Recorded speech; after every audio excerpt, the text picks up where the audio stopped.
Assalamualaikum warahmatullahi wabarakatuh. Bismillahirrahmanirrahim. Alhamdulillah wa syukrulillah.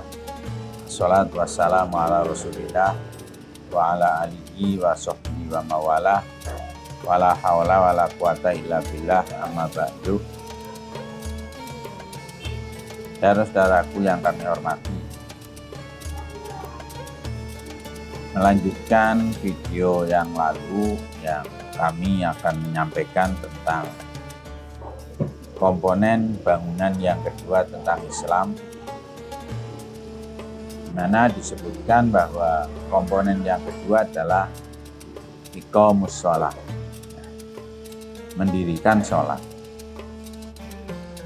Perlu kami sampaikan kenapa di situ kok menggunakan lafal aqoma yuqimu, kok tidak fa'ala yaqilu. Perlu kami sampaikan bahwa kalau fa'ala itu artinya mengerjakan, dan pengertian mengerjakan itu ya bisa sewaktu-waktu. Tetapi kalau akoma itu artinya jenengaken, cara bahasa Jawanya itu jenengaken. Artinya jenengaken itu berarti yang namanya sholat itu ya tidak hanya sekali, ya, tidak hanya sewaya-waya, tetapi yang namanya sholat itu harus dijenengaken, ditegakkan, mulai dari diwajibkannya seseorang sampai tidak diwajibkannya seseorang. Itu bedanya antara fa'ala dengan aqoma. Jadi kalau dikatakan di dalam Al-Quran banyak sekali ayat-ayat yang memerintahkan kita untuk beribadah sholat, ini artinya sholat itu harus ditegakkan mulai diwajibkan sampai tidak diwajibkan. Bukan hanya itu, ada satu mufasir yang mengatakan bahwa sholat itu menggunakan aqoma, artinya sholat itu tidak hanya dilaksanakan secara lahiriah saja, tetapi makna sholat itu harus bisa diterapkan dalam kehidupan kita sehari-hari. Contoh, kalau kita ini mengatakan pertama kita takbiratul ihram Allahu Akbar, ya, dengan mengangkat dua tangan, itu mempunyai arti Allah Maha Besar. Ini artinya kita ini harus dalam kehidupan kita sehari-hari tidak hanya mengatakan Allahu Akbar, Allah Maha Besar saja, tetapi dibuktikan bahwa kita punya Tuhan yaitu Allah, dan Allah itu Maha Besar. Sudah barang tentu karena Allah itu Maha Besar, kita sebagai hamba Allah itu berarti kecil, maka sudah barang tentu kita sebagai hamba yang kecil itu harus mau ngabdi kepadanya, terhadap perintah-perintahnya itu harus dilaksanakan, dan terhadap larangan-larangannya harus ditinggalkan. Itu pengertian sholat menggunakan kata aqoma. Pada kesempatan ini sedikit perlu kami sampaikan tentang hikmah sholat. Jadi kenapa Allah Subhanahu wa Ta'ala memerintahkan pada umat Islam untuk mendirikan sholat, untuk melaksanakan sholat sejak diwajibkannya sampai tidak diwajibkannya? Itu karena sholat itu mengandung hikmah, mengandung manfaat yang sangat baik, yang sangat banyak, baik terhadap dirinya maupun terhadap orang lain. Terhadap dirinya jelas sesuai dengan apa yang dikatakan oleh Allah, inna sholata tanha anil fahsya'i wal munkar waladzikrullahi akbar. Sesungguhnya sholat itu akan bisa mencegah terhadap kejelekan dan kemungkaran. Dan sholat itu sebagai zikir, ingat kepada Allah Subhanahu wa Ta'ala.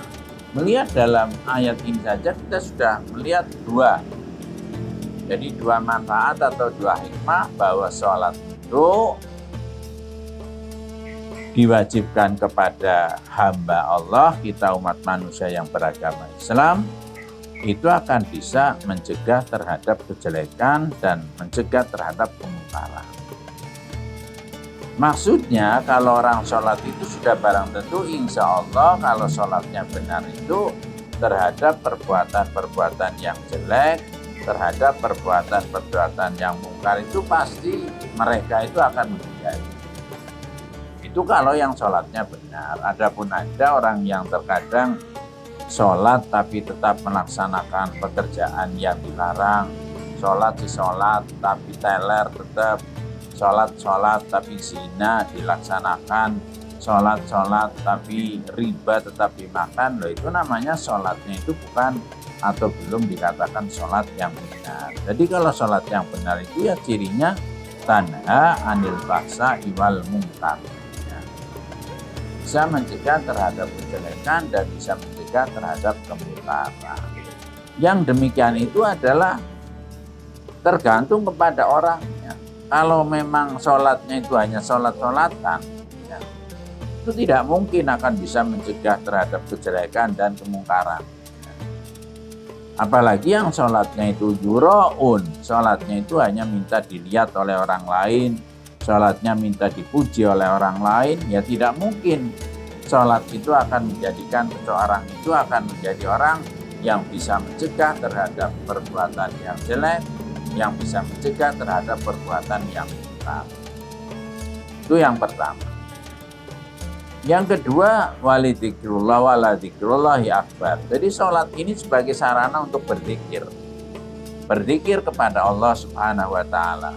Bagaimana tidak termasuk berzikir kepada Allah mulai dari awal usolli fardul maghribi salasa raka'atin mustaqbilal qiblat yada ma'muman lillahi ta'ala Allahu Akbar. Kita berzikir kepada Allah bahwa Allah Maha Agung, Allah Maha Besar. Apalagi kalau kita membaca doa iftitah, inni wajjahtu wajhiya lilladzi fataras samawati wal ardh, dan seterusnya, itu isinya adalah kita berzikir kepada Allah. Bahkan di dalam doa iftitah itu dikatakan kita ini pasrah kepada Allah Subhanahu wa ta'ala. Jadi itulah yang namanya zikir kepada Allah. Apalagi kalau kita sudah membaca Fatihah, itu isinya adalah zikrullah, zikir kepada Allah Subhanahu wa ta'ala.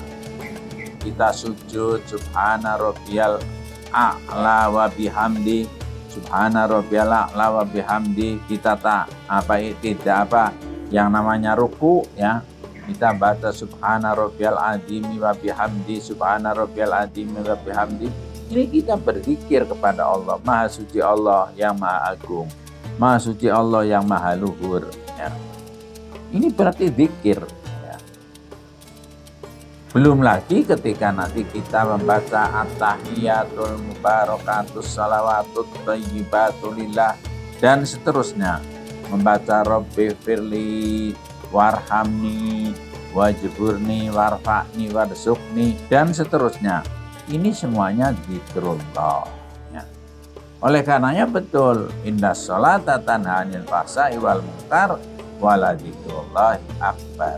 Jadi kita berzikir, sarana berzikir kepada Allah yang maha agung, yang maha besar. Oleh karenanya kalau kita bisa melaksanakan ibadah sholat, luar biasa, ya. Tapi sholatnya sudah barang tentu sholatnya sholat yang benar, jangan sholat terpaksa, ya. Kalau sholat terpaksa ya tidak bisa akan mendapatkan hikmah yang demikian. Demikian saja sekilas tentang sholat, dan insya Allah nanti akan kami lanjutkan agar lebih paham tentang sholat sehingga kita dalam melaksanakan ibadah sholat itu tidak ragu-ragu lagi, dan betul-betul ada maksudnya dan ada manfaatnya, ada hikmahnya. Demikian, billahi taufiq wal hidayah. Wassalamualaikum warahmatullahi wabarakatuh.